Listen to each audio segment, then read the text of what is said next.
welcome back to Cooking with Mrs. Thompson. I'm Karen Thompson, a former hospital food service director, dietitian, family consumer science teacher, and cook. Join us as we try to raise a little money for ALS, its victims, and sample the world's cuisines. Today, we're going to make a ham and cheese tart. This recipe came about when my daughter came home. She's a very first year teacher.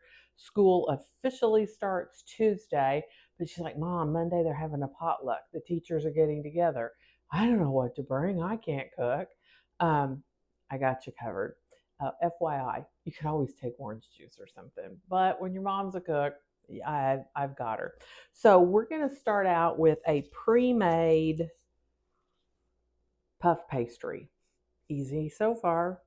I'm going to open it up and I'm going to roll it out a little bit. I'm using 2 sheets of Pepperidge Farms brand puff pastry. I understand there are other brands available, but where I live, this seems to be the only one. And I've kind of mashed them together a little bit, but I'm going to lightly try to roll this out and just get it nice and smooth and stuck together. I put a tiny bit of flour on here so it won't stick. And that's it with the rolling. Up next, I'm going to score it with a knife about every inch.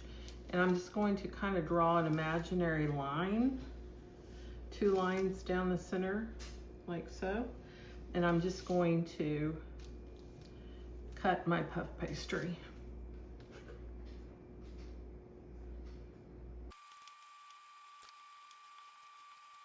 Cheese and ham and cheese.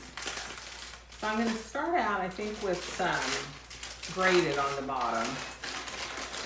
It'll kind of help protect the pastry from any water in the ham. Oven's preheated and ham. I got the bone off the bone ham. I kind of like it a little better than some of the other processed hams. And we're just going to put this down the middle. I used in this about half a pound of ham and more cheese on top.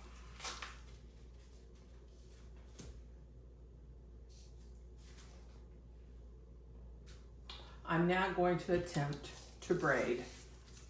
So I'm just going to stretch and pull a little bit and braid this.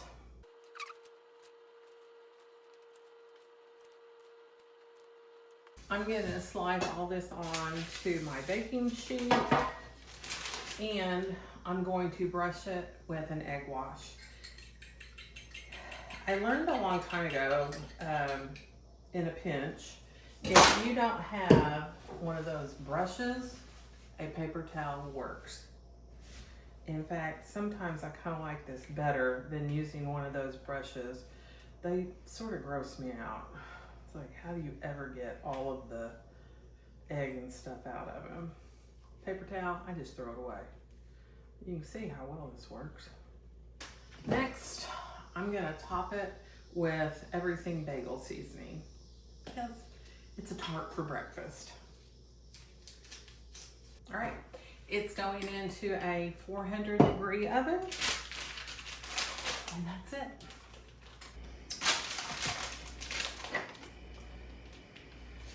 Our ham and cheese tart is done. This baked for 26 minutes in my oven at 400.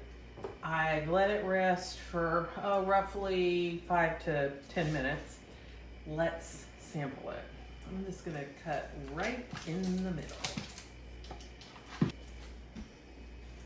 Good.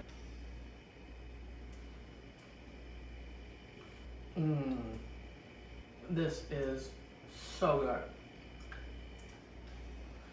We'll see if Krista tells him that her mom made it. Delicious. Nice. I mean, it's hard to go wrong with puff pastry, right? Nice flaky crust. Super fast, super easy. Call it a ham and cheese tart. Call it for brunch. Have a lunch, side salad. It's delicious.